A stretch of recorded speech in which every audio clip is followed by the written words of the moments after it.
श्रीकृष्ण कथा देइथिले दिने कुब्जा एवं अक्रूरଙ୍କ गृहକୁ ଯିବେ। प्रथमे कुब्जार मनोरथ पूर्ण करने ताहा घरे उपस्थित होई ताहा सहित विहार करिसंती। से कृष्ण को इंद्रिय सुखप्रद पुरुष मात्र बोली जाने मनोभाव अनुजाई ताको फल प्रदान करी कृष्ण अक्रूरଙ୍କ गृह पहुंची। सेठारे से तांको पूजा स्तुति एवं आत्मनिवेदन ग्रहण करिसंती, किंतु लोकाचार दृष्टि गुरु एवं पितृव्य बोली स्वीकार करिसंती। भगवान वाच बोलंती आंभर पियर वसुदेव श्रेष्ठ सार जीवंते भगतु करिबु अंते मो शरीरे पशिबु। अक्रूर नारी हीरावती मिलिला राम कृष्ण कति सतेक सुंदर कामिनी पुत्र दुहिता संगे घेनी सुगंध नाना उपहार पूजिला राम दामोदर गोविंद महातोष होई बर दियंती भावग्राही। अक्रूर हरस बदने गला से हस्तिना भुवने से राम कृष्ण पाद जुगे चित्त मोरहु ध्यान जोगे बोलई दास जगन्नाथ सुजन हिते भागवत। इति श्रीमद् भागवते महापुराणे पारमहंस्यां संहितायां दशमस्कन्धे पूर्वार्धे 52 अध्यायः।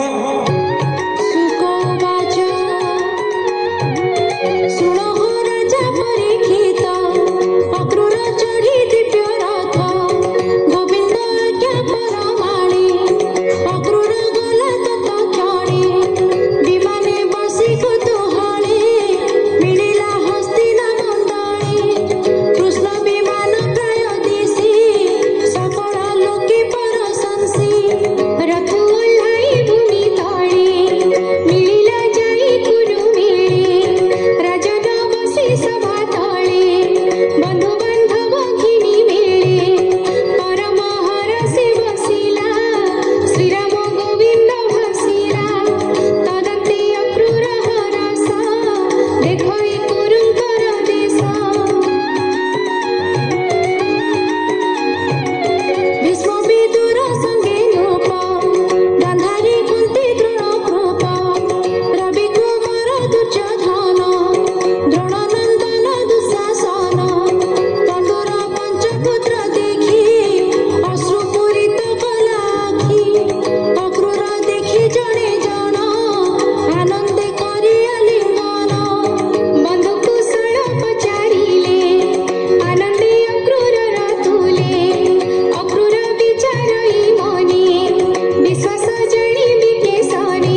ସେ ବିଦ୍ୟମାନ ବିଚିତ୍ର ବୀର୍ଯ୍ୟର ନନ୍ଦନ। ପଣ୍ଡୁ ରାଜାର ଅନ୍ତ କାଳେ ରାଜା ହୋଇଲୁ କୁରୁକୁଳେ। ଧର୍ମେ ପାଳନ କର ମହି ପ୍ରଜାର ହିତେ ଚିତ୍ତ ଦେଇ। ଏ ଯେ ପଣ୍ଡୁର ପାଞ୍ଚ ପୁଅ ତୋହର ସତେ କତନୟ।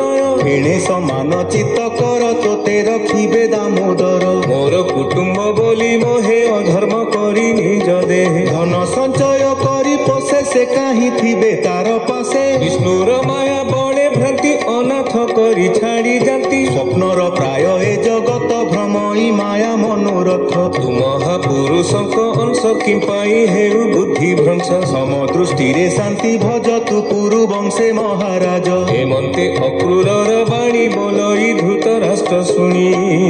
ଧୃତରାଷ୍ଟ୍ର ଉବାଚ ଅକ୍ରୁର କହୁଅଛୁ ଯେତେ ଅମୃତ ପ୍ରାୟ ମଣେ ଚିତେ। ମନୁଷ୍ୟ ପାଇ ସୁଧାରସ ପିବନ୍ତେ ମନ ନହେ ତୋଷ। ଦରିଦ୍ର ପାଇ ଯେନେ ଧନ ତୋଷ ନୋହଇ ତାର ମନ।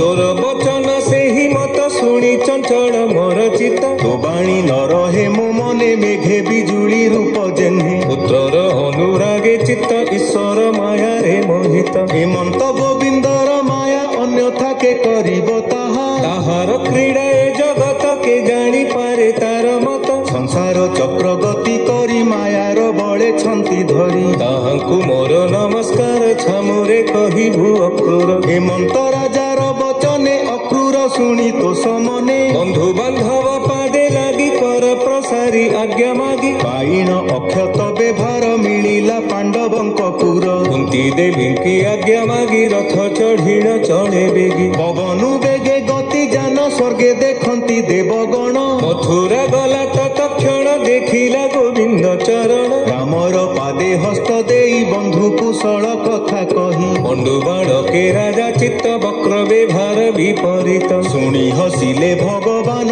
ଅକ୍ରୁର ମୁଖେ ଅବଧାନ। ସେ ରାମ କୃଷ୍ଣ ପାଦେ ଚିତ୍ତ ନମଇ ଦାସ ଜଗନ୍ନାଥ।